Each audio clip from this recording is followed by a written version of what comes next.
నీ దేవుడైన యెహోవా మాట వినేలా ఈ దీవెనలన్నీ నీ మీదికి వచ్చి నీకు ప్రాప్తించును అనే మాట రాయబడ్డది. దేవుని యొక్క వాక్యము, దేవుని యొక్క ఆ వాగ్దానం, దేవుని యొక్క ఆ మాటలు ఆ వినడము ద్వారా ఈ దీవెనలన్నీ వచ్చి మీకు ప్రాప్తించును అని రాయబడ్డది. హల్లెలూయా.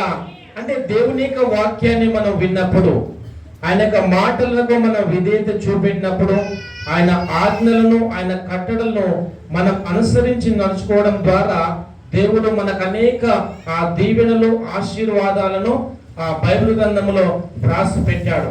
చివరి మాట చూడండి, అక్కడ ఒక మాట చూడండి, నీవు పైవాడవుగా ఉండువు గాని క్రింది వాడవుగా ఉండవు. ఆమేన్, హల్లెలూయా. నీవు పైవాడవుగా ఉండువు గాని క్రింది వాడవుగా ఉండవు అని దేవుని యొక్క వాక్యంలో రాయబడినది. మనం పైవాడుగా ఉండాలన్నది దేవుని యొక్క చిత్తం, కింద వారిగా ఉండాలన్నది దేవుని యొక్క చిత్తం కాదు.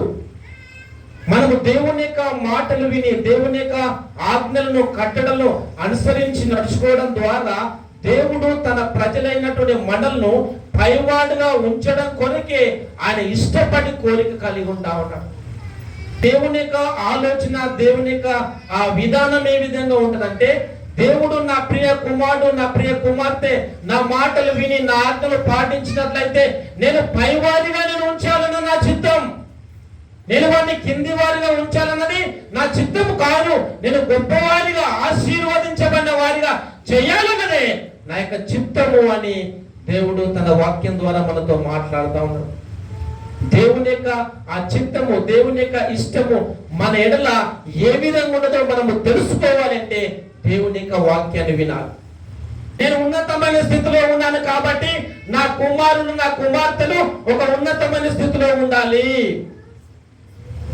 నేను పైవాడుగా, నేను గొప్పవాడిగా ఉన్నాను కాబట్టి నా కుమారులు, నా కుమార్తెలు అందరూ గొప్పవారిగా ఉండాలని దేవుడు కోరుకుంటాడు. ఆకాశాన్ని, భూమిని కలుగజేసినటువంటి దేవుడు, మీరు నా మాటలు వింటే, నా ఆజ్ఞలు కనుక మీరు అనుసరించి నడుచుకుంటే మీరు పైవారుగా ఉంటారనే కానీ మీరు కింది వారుగా ఉండరు ఉండరు ఉండరు అని దేవుని యొక్క వాక్యము రాయబడ్డది. అంటే దేవుని యొక్క చిత్తం ఏంటంటే ప్రతి ఒక్క క్రైస్తవుడు, ప్రతి ఒక్క క్రైస్తవురాలు ఒక ఉన్నతమైన స్థితిలో, ఒక గొప్పవారిగా, ఒక ఆశీర్వదింపబడిన వ్యక్తిగా, ఇతరులకు ఇచ్చే వ్యక్తిగా, ఒక ఉన్నతమైన స్థితిలో పైవాడుగా ఉండాలన్నదే దేవుని యొక్క చిత్తము, దేవుని యొక్క ఇష్టమైనది. కాబట్టి మనం ఎప్పుడైతే దేవుని యొక్క మాటలు విని మనం ముందుకు సాగుతామో ఈ దీవెనలన్నీ, ఆశీర్వాదములన్నీ వచ్చి మన మీద ప్రాప్తిస్తాయి అని ప్రభు మనందరితో మాట్లాడుతుండగా, ఆయన మాటలు వింటూ, ఆయన వాక్యాన్ని విధేయత చూపెడుతూ మనం ముందుకు సాగినట్లయితే మనల్ని పైవాడుగా ఉంచుతానని ప్రభు మనందరితో మాట్లాడుతుండగా మనం ప్రార్థన చేసుకుందాం. ప్రేమ గల దేవా, మీకు వందనాలు తండ్రి.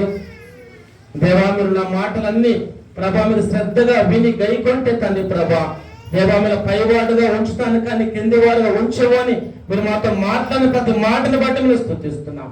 దేవా మీ మాటలు వింటూ మేము ముందుకు సాగుతుండగా మమ్మల్ని అందరినీ, మా కుటుంబాన్ని, మా సంఘాన్ని దేవా మీరు పైవాడుగా ఉంచబోతున్నందుకే మనం స్తుతిస్తూ నీ మాటలు బిడ్డలు భద్రపరచమని, గొప్పవారిగా చేయండి, ఆశీర్వదింపబడిన వ్యక్తుల గురించి మనం స్తుతిస్తూ యేసు నామములో ప్రార్థిస్తున్నాము తండ్రి.